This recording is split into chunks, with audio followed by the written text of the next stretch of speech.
అందరికీ నమస్కారం. ఈరోజు మీ అందరికీ నేను వినిపించబోయే కథ ఆ క్షణం జారింది. రచయిత సోమిరెడ్డి జమున గారు. ఇక కథలోకి వెళితే, డాక్టర్ గారు రౌండ్స్కొస్తున్నారు. ఎంత హడావుడిగా స్పెషల్ రూమ్లో కడుగు పెట్టిందో అంత హడావుడిగానే వెళ్ళిపోయింది నైట్ నర్సు అర్చన. అరుంధతి కంఠం చాలా బలహీనంగా ఉంది. 10 రోజుల నుండి జ్వరం వస్తుంటే అదే తగ్గిపోతుందని ప్రక్క ఊర్లో ఉన్న కూతురికి కబురు పెట్టలేదామె. అదేంటి మమ్మీ అని అర్చన అడిగితే, కొత్తగా పెళ్ళైన జంట, మిమ్మల్ని డిస్టర్బ్ చేయాలని అనిపించలేదు. ఎవరూ తోడులేని తన తల్లి తన సుఖాన్ని డిస్టర్బ్ చేయకూడదనుకున్నదంటే తలుచుకున్న అర్చన కళ్ళల్లో నీళ్లు నిండిపోయాయి. తల్లికి కనిపించకుండా వరండాలోకెళ్ళి కళ్ళు తుడుచుకుంటున్న అర్చనకు అమ్మ తనని పిలవడం, వెంటనే రౌండ్స్కొస్తున్న డాక్టర్ మహేష్, అరే మీ కళ్ళల్లో నీళ్ళేమిటి అని అడగడం ఒకేసారి జరిగిపోయాయి. కంట్లో నలక పడ్డట్లుంది డాక్టర్ గారు. త్వరగా రూంలోకి అడుగుపెట్టి ఓ ప్రక్కగా నిల్చుని ఉంది అర్చన. ఏమైంది అర్చన? చాలా ఆదుర్దాగా లేచింది అరుంధతి. ఆ అమ్మాయికేమీ అవలేదు. మీరు మంచం మీద నుండి కదలొద్దు ప్లీజ్. చాలా సున్నితంగా పేషెంటుని వారించి అరుంధతి పల్సు చూశాడు డాక్టర్ మహేష్. ఇప్పుడెలా ఉంది డాక్టర్ గారు? కలత చెందిన మనస్సుతో అడిగింది అర్చన. వర్రీ అవ్వాల్సిన పనేం లేదు. 10 రోజుల్లో ఆవిడకు పూర్తిగా తగ్గిపోతుంది. 10 రోజుల నుండి జ్వరం వస్తుంటే ఎలా నెగ్లెక్ట్ చేశారు? అరుంధతి చార్టు చూస్తూ అడిగాడు. నేను మా అత్తగారింట్లో ఉన్నాను. నాకు మా మమ్మీకి జ్వరమని ఈరోజే తెలిసింది. మందులు రాస్తున్న డాక్టర్ మహేష్ తల ఎత్తి సంశయంగా అర్చనను అడిగాడు. మీరు అరుంధతి డాటరా? అతని కళ్ళ నిండా ఆశ్చర్యం. ఎందుకో తన పేషెంట్కు పెళ్ళైన కూతురుంది అంటే అతనికి నమ్మశక్యం కావడం లేదు. ఒక్కమారు నిశితంగా అరుంధతి వైపు చూశాడు. చక్కని కనుముక్కు తీరులో, పసిమి ఛాయలో 25 ఏండ్ల అమ్మాయిలా ఉన్న అరుంధతిని అలా చూడ్డం సభ్యతా సంస్కారానికి విరుద్ధం అని తోచగానే తన కలవరపాటుని కప్పిపుచ్చుకొని, ఈ మెడిసిన్స్ తెప్పించి నా దగ్గరకు పంపండి, ఎప్పుడు ఎలా వాడాలో చెప్తాను అని మందుల చీటీ అర్చన కందించి అరుంధతి వైపు తిరిగి, మీరు మాత్రం బెడ్ దిగకూడదు, మీకు జాండీస్ అటాక్ అయ్యింది. మా మందులు నామమాత్రమే, మెయిన్ ట్రీట్మెంటు మీరు రెస్ట్ తీసుకోవాలి. ఓపీ పేషెంట్లను చూడ్డంలో మునిగిపోయిన doctor Mahesh, excuse me doctor గారు అన్న అర్చన పిలుపుతో తల తిప్పి కూర్చోండి అని ప్రక్కనే ఉన్న కుర్చీ చూపించి తన ఎదురుగా నిల్చొని ఉన్న ఆఖరు పేషెంట్ను చూసి పంపేసి, ఇలా ఇవ్వండి అని మందుల ప్యాకెట్ అందుకున్నాడు. మీ మదర్ వయసు ఎంత? 34. ఓకే, ఈ మెడిసిన్స్ ప్రొద్దున సాయంత్రం వాడండి. ఇంజెక్షన్ ఒకటి రాయడం మర్చిపోయాను. మీ ఫాదర్ని పంపండి యథాలాపంగా అని లేచి నిల్చున్నాడు. మా ఫాదర్ చనిపోయి 10 సంవత్సరాలయ్యింది. ప్రొద్దుటి నుండి కలతబారిన మనస్సుతో ఉన్న అర్చన కళ్ళల్లో మరలా కన్నీటి పొరలు. ఐఆమ్ వెరీ సారీ అమ్మా, నాకు తెలియదు. మీ మనస్సు కష్టపెట్టినట్లున్నాను. అతని మనస్సు చిత్రంగా భారమయ్యింది. నేను వెళ్తాను డాక్టర్ గారు. మా కాంపౌండర్తో నేను ఆ ఇంజెక్షన్ తెప్పిస్తాను. నీ వెళ్ళమ్మా అర్చన. క్యాంటీన్కి వెళ్ళాలని లేచి నిల్చున్న డాక్టర్ మహేష్ మరలా కూర్చుండిపోయాడు. అతని మనస్సులో అరుంధతి రూపం మెదిలింది. ఆమె నుదుట బొట్టు లేదనేది ఇప్పుడే స్ఫురించింది. 24 ఏండ్లకే ఆమె జీవితంలో ఎంత పెద్ద అపశృతి. ఆ శాపగ్రస్తురాల్ని తనతో పోల్చుకున్నాడు. 35 ఏండ్లైనా ఇంకా తన జీవితంలో పెళ్ళి, సంసారం అనే బంధాలే లేవు. ఇప్పటి వరకు తన చదువు, అదయ్యాక తన వృత్తిలో రాణింపు, ఇదే తన అనుభవాలు. పెళ్లి చేసుకుంటే ఎలాంటి అమ్మాయిని చేసుకోవాలా అనే తీయని ఊహలతో గడిపే తను పుట్టినప్పటికీ ఈ భూమి మీదే లేని ప్రాణి అరుంధతి. అలాంటి ఆమె జీవితం తీపి గుర్తులను నెమరు వేసుకోవడంతో తన జీవితాన్ని నెట్టేయాలి. ఎంత విచిత్రం! డాక్టర్ గారు, తేలు కుట్టిందట, నానా హంగామా చేస్తున్నాడు, లోపలికి పిలవనా? నర్సు మాటలతో ఈ లోకంలోకి వచ్చి రమ్మను అన్నాడు. అతని మనసు అలా స్పందించడం అతనికే వింతగా అనిపించింది. నేను లేచి ఆ కుర్చీలో కూర్చుంటాను. ఈ బెడ్షీట్ విదిలించేయి. మంచం దిగి నిల్చుంది అరుంధతి. చెప్పిన మాట వినడం లేదన్నమాట మీరు. చిరునవ్వుతో లోపలికి అడుగు పెట్టాడు మహేష్. మీరు రౌండ్స్కి వచ్చేసరికి రూమ్ అంతా నీట్గా ఉండాలని మా మమ్మీ తాపత్రయం, నవ్వుతూ జవాబిచ్చింది అర్చన. అరుంధతి పల్సు చూడ్డానికి ఆమె చెయ్యి పట్టుకుంటే ఆమె స్పర్శతో అతని శరీరంలోని ప్రతి అణువులో విద్యుత్తు ప్రవహిస్తోంది. ఆమె గుండె మీద స్టెథోస్కోప్ పెట్టిన మహేష్ గుండె వింత అనుభూతితో స్పందిస్తోంది. చార్టులో బీపీ ఎంత నోట్ చేయమంటారు డాక్టర్ గారు అని నర్స్ అడిగితే చెప్పలేకపోయాడు. అతను చూసిన బీపీ రీడింగు మరుగున పడిపోయి అరుంధతి రూపం ముద్రించుకొని పోయింది డాక్టర్ మహేష్ మదిలో. ఏదో ఆలోచిస్తూ కూర్చున్న అరుంధతి రౌండ్స్కొచ్చే సమయం కాని సమయంలో ఎదురుగా చిరునవ్వుతో నిల్చొని ఉన్న డాక్టర్ మహేష్ను చూసి తత్తరపాటుతో లేచి నిల్చుంది. మిమ్మల్ని రేపు డిశ్చార్జి చేస్తున్నాను. హమ్మయ్య, ఈ 10 రోజులు బాగా బోర్ కొట్టేసింది. తన తత్తరపాటుకు నవ్వుకొని తేలిగ్గా నిట్టూర్చింది. మా హాస్పిటల్లో బోర్ కొట్టిందా? మీకు తోచకుంటే వెయిటింగ్ హాల్లో లైబ్రరీ ఉంది, మెయిన్ హాల్లో టీవీ ఉంది. ఏమిటో వేటి మీద ఇంట్రెస్ట్ ఉండదు. అరుంధతి చాలా మామూలుగా అన్నా మహేష్కు ఆ మాటల్లో ఎన్నో అర్థాలు బోధపడ్డాయి. అర్చనెక్కడా? తలస్నానం చేసొస్తానని ఇంటికెళ్ళింది. వచ్చే టైం అయ్యింది. మీకు అభ్యంతరం లేకుంటే మీతో 10 నిమిషాలు మాట్లాడాలి అనుకుంటున్నాను. కూర్చోండి డాక్టర్ గారు. ఆమె మనస్సు నిండా భయం. మీ జీవితాన్ని ఇలాగే గడపాలనుకుంటున్నారా? సూటిగా అడిగాడు. 10 సంవత్సరాలు భర్త విహీనగా ఉన్న అరుంధతికి అతని మాటలకు అర్థం చప్పున బోధపడింది. ఆమె ముఖం మ్లానమయ్యింది. కంఠం మూగబోయింది. మీ మనస్సు కష్టపెట్టాలని నేను అనుకోవడం లేదు. అరుంధతి తలెత్తింది. ఈ 10 రోజుల్లో డాక్టర్ మహేష్ ప్రవర్తనలో ఏ కొద్దిపాటి అసభ్యత తొంగి చూడకపోయినా అతను తన మీద చూపించే శ్రద్ధను మాత్రం పరిశీలిస్తూనే ఉంది ఆమె. నా మనస్సు మీరు కష్టపెట్టకపోయినా దానికి అది అలవాటైపోయింది డాక్టర్ గారు. అలా ఎందుకు అనుకోవాలి? కష్టపెట్టుకునే మనస్సుకు మీరు సుఖపెట్టడం నేర్పొచ్చుగా. ఎలా?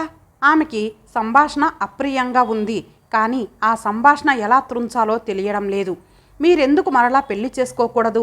మీ పర్సనల్ జీవితంలోకి నేనొచ్చి ఇలా ప్రశ్నించడం మీకు చికాగ్గా ఉండొచ్చు. కానీ ఎందుకో మీరంటే నాకు అభిమానం ఏర్పడింది. ఇలాంటి అభిమానాలు మనిషికి మనిషికి మధ్య ఎందుకు ఏర్పడతాయో నన్నడిగితే చెప్పలేననుకోండి. ఆమె కళ్ళెత్తి అతని వైపు చూసింది. అతని కళ్ళు ఆమె కళ్ళతో మాట్లాడాయి. చప్పున కళ్ళు వాల్చేసుకుంది. నా కూతురికి పెళ్ళయిందని మీకు తెలుసు. ఆ మాటలనేసి నిశ్శబ్దంగా కూర్చుంది. మీ వయస్సు 34 నాకు తెలుసు. భయాశ్చర్య సందేహాలు ముప్పిరిగొన్న భావమేదో తలుక్కున మెరిసి 2 అశ్రు కణాల రూపంలో క్రిందకు జారాయి. మీ మనసు కష్టపెడితే నన్ను క్షమించండి. వంచిన తల అడ్డంగా ఊపి అంది. మీరు నా ఎడల చూపిస్తున్న అభిమానానికి కళ్ళల్లో నీళ్లు తిరిగాయంతే. మీకు అభ్యంతరం లేకపోతే మిమ్మల్ని నేను పెళ్లి చేసుకుంటాను. అరుంధతి ఈ మాటకు స్థానువైపోలేదు. ఈ 10 రోజులుగా అతను తన మీద చూపించే శ్రద్ధకు అర్థం ఈరోజు మాటలలో అతని నోటి వెంట ఇలాంటి మాట వస్తుందని ఆశిస్తూనే ఉంది. దానికి జవాబు కూడా ఆమె దగ్గర సిద్ధంగానే ఉంది. మీలాంటి మంచి మనసున్న వ్యక్తికి నాలాంటి భార్య శాపం రూపంలో రాకూడదు. నేను మిమ్మల్ని నా జీవితంలోకి ఆహ్వానించడం అదృష్టంగా భావిస్తున్నాను, కానీ శాపంగా కాదు. అతనికి ఆమె నోటి వెంట అంగీకారం తెలిపితే వినాలనిపిస్తోంది. ఒక్క క్షణం ఆమె మనస్సు పరవశించింది. అంతే. మరుక్షణం జీవితంలో ఎన్నో ఎదురు దెబ్బలు తిన్న ఆమె మనసు కుంచించుకుంది.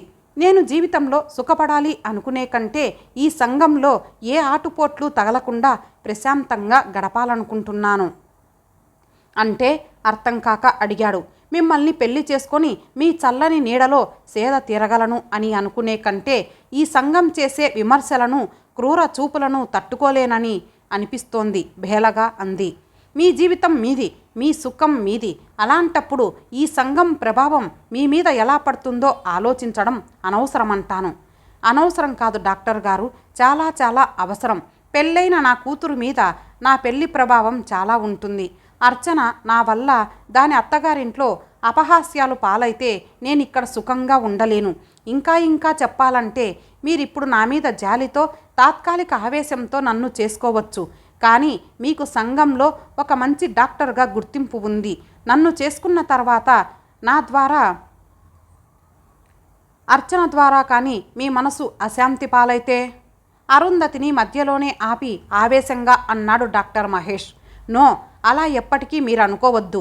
మీ వల్ల కానీ, అర్చన వల్ల కానీ నా మనస్సు గాయపడదు. కారణం మీరిద్దరూ నా వాళ్ళవుతారు. నా జీవితంలో మీరొక భాగమైతే మీ ద్వారా అర్చన కూడా నాకు ఆప్తురాలవుతుంది. శాంతినైనా అశాంతినైనా ఇద్దరం కలిసే అనుభవిద్దాం. ప్లీజ్ ఇవన్నీ వద్దు. నన్ను చేసుకోవడం మీకు ఇష్టమా కాదా చెప్పండి. నేను చాలా పిరికిదాన్ని డాక్టర్ గారు. మీ ఈ ఆహ్వానాన్ని తిరస్కరిస్తున్నందుకు నన్ను క్షమించండి. 2 చేతులెత్తి అతనికి నమస్కరించింది దైన్యంగా. మీరు బాగా ఆలోచించుకోండి. ఆమె నమస్కరించిన ఆమె 2 చేతుల్ని పట్టుకొని క్రిందకు దించేసి భారంగా అడుగులేస్తూ వెళ్ళిపోయాడు. నువ్వు తీసుకున్న నిర్ణయం నాకేమీ నచ్చలేదు మమ్మీ. 2 కళ్ళకు తన చేతులు అడ్డం పెట్టుకొని పడుకొని ఉన్న అరుంధతి ఉలిక్కిపడింది. నేనంతా విన్నాను. 16 ఏళ్ల అర్చన చాలా గంభీరంగా అంది. చిన్నపిల్లవు, నీకు తెలియదులే అర్చన. అవును మమ్మీ, నాకు నీ గురించి ఏమీ తెలియదు. గంటలు గంటలు శూన్యంలోకి చూస్తూ గడిపేసే మా అమ్మ ఎలా ఉంటుందో నాకు తెలియదు. పసుపు కుంకుమలకు నోచుకోక ఏ శుభకార్యాలకు వెళ్ళలేక నిర్జీవంగా ఇంట్లో గడిపే అమ్మ నాకు తెలియదు. కూతుర్ని అత్తగారింటికి పంపేసి ఏ తోడు లేకుండా ఒంటరిగా ఉండే అమ్మకు ఓ తోడు అవసరమని నాకు తెలియదు. తన బాధను తనలోనే ఇముడ్చుకునే అమ్మ బాధ నాకు తెలియదు. వెక్కి వెక్కి ఏడ్చేసింది అర్చన. ఏడుస్తున్న అర్చన కళ్ళు తుడిచి తన భుజం మీద తల వాల్చుకుంది. డాక్టర్ గారు చాలా మంచివారు. ప్లీజ్ మమ్మీ, ఎవరో ఏదో అనుకుంటారనే శంకతో పిరికితనంతో నీ జీవితాన్ని మార్చేసుకోకు. ఒప్పుకో మమ్మీ. ఆశగా తల్లి వైపు చూసింది. నాకు ఏ కోరిక లేదమ్మా. ఉన్నదల్లా ఒకటే కోరిక. ఏ అప్రతిష్ట లేకుండా అరుంధతమ్మ మంచిది అని అనిపించుకుంటే చాలు తల్లి. నిజం చెప్పు మమ్మీ, నీకు సుఖపడాలని లేదు? అందరిలా నీకు ఒక తోడు కావాలని అనిపించడం లేదు? ముఖ్యంగా పసుపు కుంకుమలతో కలకలలాడాలని లేదు? తల్లిని నిలదీసింది అర్చన. అందరికీ అన్ని ఆశలు కోరికలు ఉంటాయమ్మా. కానీ కొందరు వాటికి దూరంగా శాపగ్రస్తులుగా ఉంటారు. వాళ్ళల్లో నేను ఒకదాన్ని. నో మమ్మీ, నేను ఆ మెట్ట వేదాంతాన్ని ఒప్పుకోను. నీకు మంచి జీవితాన్ని ప్రసాదిస్తానంటూ ముందుకొచ్చిన వ్యక్తితో నీవెందుకు సుఖపడకూడదు? ఆ సుఖం వెనుక ఎవరో ఏదో నా గురించే అనుకుంటారేమో అని తలుచుకుంటేనే భయంతో నా శరీరం వణికిపోతోంది. ఇక నేను నా జీవితంలో నిజంగా నా వెనుక అనుకునే మాటలు విని భరించలేనులే అర్చన. ఎవరో ఏదో అనుకుంటే మనకేం మమ్మీ? ఎవరో ఎందుకు? రేపు మీ అత్తగారింట్లో మీ అమ్మకిప్పుడు పెళ్ళి కావలసి వచ్చిందా అని అవాకులు చవాకులు మాట్లాడతారనుకో. నువ్వు విని భరించగలవా? I don't care mummy. ఎవరి జీవితం వాళ్ళది. ఈరోజు నువ్వింతగా కుమిలిపోతున్నావు. నీతో పాటు వాళ్ళు ఏడుస్తున్నారా? చెప్పు మమ్మీ. అర్చనను గుండెలకు హత్తుకొని అంది. చాలు తల్లి, నా కోసం, నా సుఖం కోసం ఆరాటపడే వాళ్ళు నా వెనుక ఉన్నారనుకుంటే ఆ ఆనందమే నాకు చాలు. బొమ్మలా నడిచి వచ్చి ఎదురుగా కూర్చున్న అర్చనను చూసి అరుంధతి హృదయం అగ్నిగోళమయ్యింది. విధి చేతిలో కీలుబొమ్మలమంటే ఇదే కాబోలు. తల్లికి తోడు అవసరమని బోధించిన అర్చనా జీవితం 1 సంవత్సరం కాలం తిరిగేసరికి ఆమెను తోడులేని దాన్నిగా చేసి యాక్సిడెంట్లో చనిపోయాడు అర్చన భర్త. బండరాయిగా మారిన అరుంధతి గుండె అర్చన పసుపు కుంకుమలు పోగొట్టుకోవడంతో కరిగి నీరైపోయింది. తన బ్రతుకు ఎలా ఉన్నా కూతురు జీవితం ఎలా గడుస్తుందా అనే ఆలోచనతో, యాతనతో ప్రతి క్షణము కుమిలిపోతోంది. అవిరామంగా ఏడుస్తోంది. ఎప్పుడు నిరాసక్తంగా గడిపే అరుంధతికి తోడు అర్చన జోడయ్యింది. ఏమీ తోచని అర్చన BA మొదటి సంవత్సరంలో చేరింది. అర్చన కాలేజీకి వెళ్ళి రావడంతో అర్చన స్నేహితురాళ్ళు ఆ ఇంటి గడప ఎక్కి దిగడంతో ఆ ఇంటికి కొద్దిగా జీవకళ వచ్చింది. 3 క్యాలెండర్లు చినిగిపోయాయి. మమ్మీ, మమ్మల్ని ఆశీర్వదించు. అర్చన సంపత్తుతో కలిసి వచ్చి అరుంధతి కాళ్లకు నమస్కారం చేస్తుంటే అయోమయంగా ఇద్దరినీ లేవదీసింది. సంపత్తు ఆమెకు కొత్తవాడేమీ కాదు. అరుంధతి తోడికోడలు తమ్ముడు అర్చన చదివే కాలేజీలో లెక్చరర్గా పనిచేస్తున్నాడు. మీరు పెళ్లి చేసుకున్నారా?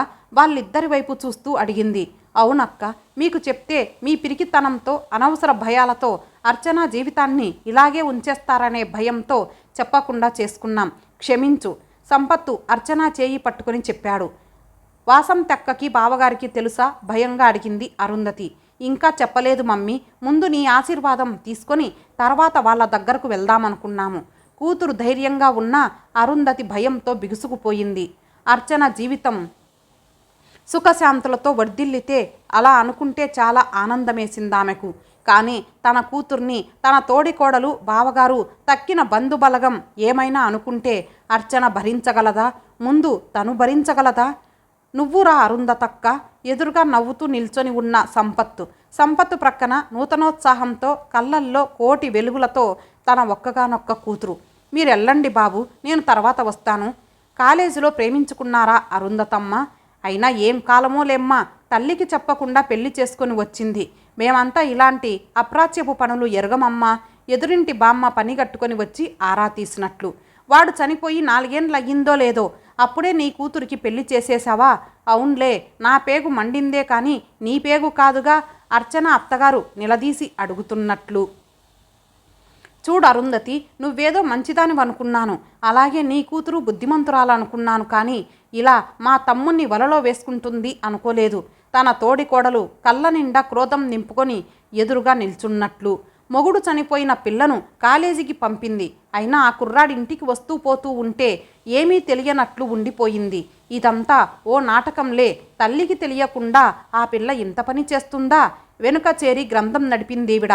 అందరూ ఇలా వ్యాఖ్యానిస్తున్నట్టు అరుంధతి చెవులు హోరెత్తిపోతున్నాయి. వల్లంతా ముచ్చమటలు పోస్తున్నాయి. ఆమె తల తిరిగిపోతోంది. కాళ్ళల్లో శక్తి నశించిపోయి అక్కడికక్కడే స్పృహ తప్పిపోయింది. మమ్మీ, అరుంధతక్క, అరుంధతి, అరుంధతమ్మ. ఎక్కడో ఎవరో పిలుస్తున్నట్లు మెల్లిగా కళ్ళు తెరిచింది. ఎదురుగా అర్చన, సంపత్తు, తన తోడికోడలు వాసంతి, ఎదురింటి బామ్మ, ప్రక్కింటి వాళ్ళు చుట్టుకొని ఆదుర్దాగా చూస్తున్నారు. ఏమైంది మమ్మీ? మేము వచ్చేసరికి నీవాలా స్పృహ లేకుండా పడి ఉంటే ఎంత భయపడిపోయానో తెలుసా? ఇప్పుడు బాగుందా అరుంధతి? వాసంతి ప్రసన్నంగా అడిగింది. అందరి వైపు వెర్రిగా చూస్తోంది అరుంధతి. ఏమిటి అమ్మాయి, అందరినీ అంత భయపెట్టేస్తున్నావు? ఇదిగో చూడు, మన అర్చనను ఆ అబ్బాయి పెళ్లి చేసుకున్నాడు. ఇలాంటి సంతోష సమయంలో నీకు బాగలేదని అర్చన కళ్ళల్లో నీళ్లు పెట్టుకుంటోంది. వాసంతక్క, సంపత్ అర్చనని పెళ్లి చేసుకుంటాడని నేను అనుకోలేదక్క, భయంగా మెల్లిగా అంది అరుంధతి. ఇప్పుడేమయ్యింది అరుంధతి? నువ్వు ఇంకా పాతకాలంలో ఉంటే ఎలా? అర్చనకు పట్టుమని 20 ఏళ్ళు లేవు. నీ జీవితంలాగే దాని జీవితము శాపగ్రస్తమయ్యింది. ఎలాగో సంపత్తు మంచి మనస్సుతో అర్చన జీవితంలో వసంతం వచ్చింది. దానికి మనము సంతోషించాలి. ఈరోజు మనం పండుగ చేసుకోవాలి. మనస్ఫూర్తిగా ఆప్యాయంగా అర్చనను దగ్గరకు తీసుకొని అన్న మాటలకు అరుంధతి అర్థం కానట్లు చూసింది. అవునే అమ్మాయి, అర్చనను చూస్తే కడుపు తరుక్కుపోయేది. ఏదో మా కాలం అలా గడిచిపోయిందా? నీ కాలము ఇలా గడిచింది. ఇంకా ఈ పసిపిల్ల రాత ఇంతే కాబోలని వాపోయేదాన్ని. తోడులేని రాత ఎలాంటిదో నీకు బాగా తెలుసు. పోనీలే అరుంధతమ్మ, దేవుడిలా ఆ అబ్బాయి నీ బిడ్డను ఆదుకున్నాడు. వస్తానే తల్లి, నీవు అలా స్పృహ లేకుండా పడుంటే వదలిపోలేక ఉన్నాను. వెళ్ళి సంధ్య దీపం వెలిగించాలి. ఎదురింటి బామ్మ తన సంతోషాన్ని బోసి నోట వెల్లడించి వెళ్తుంటే అరుంధతి నోట మాట రాలేదు.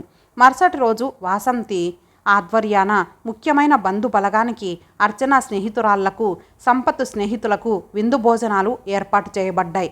వచ్చిన అతిథులకు అర్చన చేత పసుపు కుంకుమలు ఇప్పించింది వాసంతి. అరుంధతి భయపడినట్లు ఒక్కరంటే ఒక్కరు ఎదురుగా వచ్చి అర్చన చేసిన పనికి విమర్శించలేదు. సంస్కారవంతులు ముందుకొచ్చి సంపత్తుని అభినందించి అర్చన జీవితం వెలుగులోకి వచ్చినందుకు తన సంతోషాన్ని ప్రకటించి వెళ్ళిపోయారు. అరుంధతి ఒడిలో 11 నెలల పసిపాప అర్చన సంపత్తు అన్యోన్య దాంపత్యానికి ప్రతిఫలం. అమ్మమ్మ మీదకు పాకుతూ, బుగ్గలు తడుముతూ, నవ్వుతూ, ఏడుస్తూ ఆ ఇంటిని చైతన్యవంతం చేస్తూ. 5 ఏళ్ల క్రితం డాక్టర్ మహేష్ అభ్యర్థనను తను త్రోసిపుచ్చి ఉండకపోతే ఈ సమాజం గురించిన అనవసరమైన అపోహలతో, అధైర్యంతో వెనకడుగు వేసి ఉండకపోతే తన ఒడిలో మహేష్ పోలికలతో ఇలాంటి పాపే. త్రుళ్ళిపడింది అరుంధతి. ఏమిటో ఊహలు. ఇంకో 2 గంటలలో నిశిరాత్రి అయిపోతుంది. కళ్ళు మూతలు వేసుకొని కనురెప్పల వెనుక గతించిపోయిన రోజుల్ని లెక్కలేసుకుంటూ పొందిన అనుభూతుల్ని, జార్చుకున్న అనుభవాల్ని బేరీజు వేసుకుంటూ స్పృహ వచ్చినప్పుడల్లా వాటిని చెదరగొడుతూ మరుక్షణంలో వెనక్కు వెళ్తున్న వర్తమానంలోకి, భయంకరంగా ఎదురుపడుతున్న భవిష్యత్తులోకి జారుకుంటూ కనురెప్పల క్రింద నిద్రాదేవిని కప్పెట్టేసి ఏ కోడి కూసే వేలో మనసు అలసి మగత కమ్మితే అదే నిద్ర అనుకొని భ్రమించి పొద్దున్నే లేస్తే ఎదురయ్యే నిరాశను, నీరసాన్ని చూస్తూ ఎన్ని రోజులు, ఎన్ని నెలలు, ఎన్ని సంవత్సరాలు మరోసారి త్రుళ్ళిపడింది అరుంధతి. సంపత్తు కాలేజీ నుండి వస్తాడు. అర్చన ఎదురెళ్తుంది. ఇద్దరు వడ్డించుకుంటారు. అన్నంతో పాటు తీయటి కబుర్లు కలుపుకొని తృప్తిగా తింటారు. ఒకరితో ఒకరికి, ఒకరి భరోసా మరొకరికి, ఒకరి ఆనందం మరొకరికి. ఎంత అందమైన జీవితం! ఈసారి స్పృహ వచ్చాక త్రుళ్ళిపడలేదు అరుంధతి. తను చేతులారా జార్చుకున్న క్షణానికి బాధపడింది. ఇంతటితో ఈ కథ సమాప్తం. మరలా మరొక మంచి కథతో కలుద్దాం. అంతవరకు సెలవు. నమస్తే.